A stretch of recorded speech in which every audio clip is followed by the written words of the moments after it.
At this point naman, taga Cebu din, of course, our man in Cebu, si Dale Israel, kukunin natin ang sitwasyon dyan. Dale, please unmute, Dale.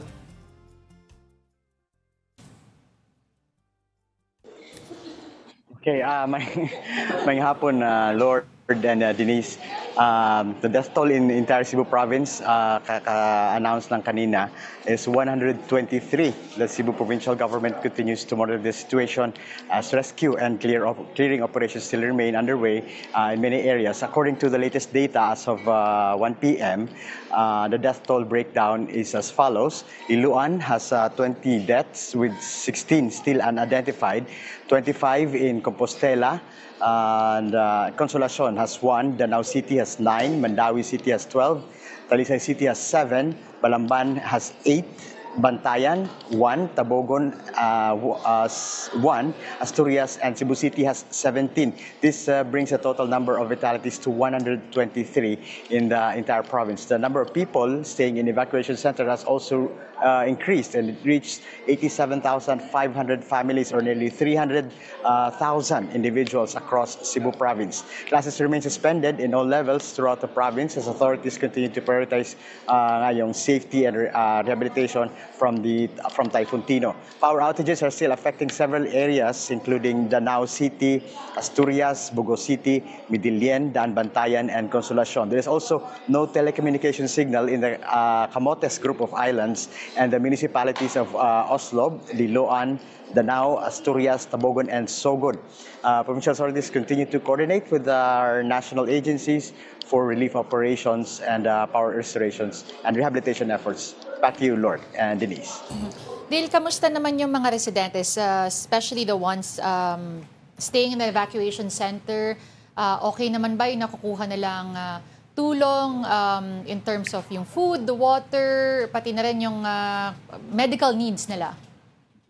As of now, Denise, the province is still supplying the ready-to-eat food packs ang pinadala doon. Kaninang umaga nagpadala, ngayon namang hapon ay magpapadala na uli yung provincial government. And as of now, nagpadala din sila ng mga tubig mainom to these evacuation centers din. Denise. Nasaan ang gobernadora ngayon, Dale, at yung mga mayors sa mga towns na mga tinamaan? May balita ka ba? As of now, yung mga officials first, yung mga mayors ng affected, most affected LGUs are not around, not seen, pero yung sa Liloan, dumating kahapon, hindi nagpahayag kung saan ang galing yung Liloan official. Yung Liloan mayor na si Aljur Frasco, hindi pa siya sabi kung saan galing sila. Wala sila noong bagyo at wala rin sila noong kasagsagan ng bagyo and after the bagyo. And yung si Governor Pam Baricuatro naman ay nandun pa rin sa North ngayon at inaasahan na babalik dito sa Capitol mamayang hapon din, Lord. Totoo ba yung congressman daw, pati yung kanyang misis na isang cabinet secretary, nagbabakasyon daw sa ibang bansa sa Europa? Totoo ba? What we saw from yung mga kasama yung mga mayor din nila actually. We're not really sure if kasama ba sila ng bakasyon at pero ang what we know so far is may mga permission to leave the country na sinubmit yung mga mayors patungo sa governor ng Cebu kasi hingi ng permission to leave the country yung mga mayors to the governor before sila umalis dito sa bansa. So nakita natin na wala dito yung mayor ng Liloan, ng ilan pang mga Consolacion at Compostela at iba pang mga mayor ng 5th District ng Cebu.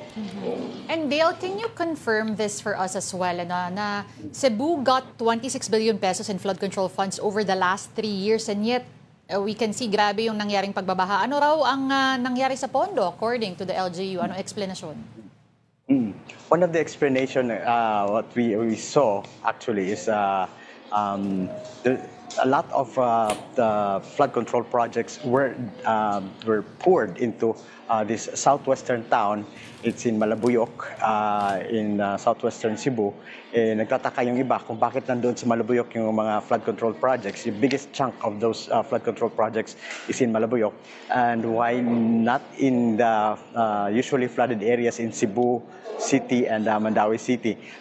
Pero nandoon sa Malabuyok, yun ang isa sa mga question ng mga tao dito kung bakit napunta sa Malabuyok yung biggest chunk ng flood control projects. Actually, yung Malabuyok ang pinakamaraming or pinakamalaking flood control project sa Cebu, and not in Cebu City nor or in Mandaue or in Lapu-Lapu.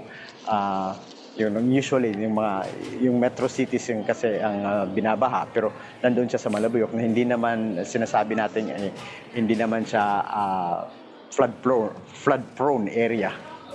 Mukhang iba bumabaha doon, Dale. Mukhang bumabaha daw doon mga kape na nasa sachet na may muka. Yung ba yun doon o ba sa ibang distrito yung Dale? Hindi. Iba yun. Sa iba yun. Sa Iba yun. Sa iba yun. Sa north yan. Sa north pala yun. Okay. Okay, on that note, marami pa tayo sanang gusto itanong, pero dyan lang muna. Daghang salamat ang One News Cebu Desk, Dale Israel. Thank you, Dale.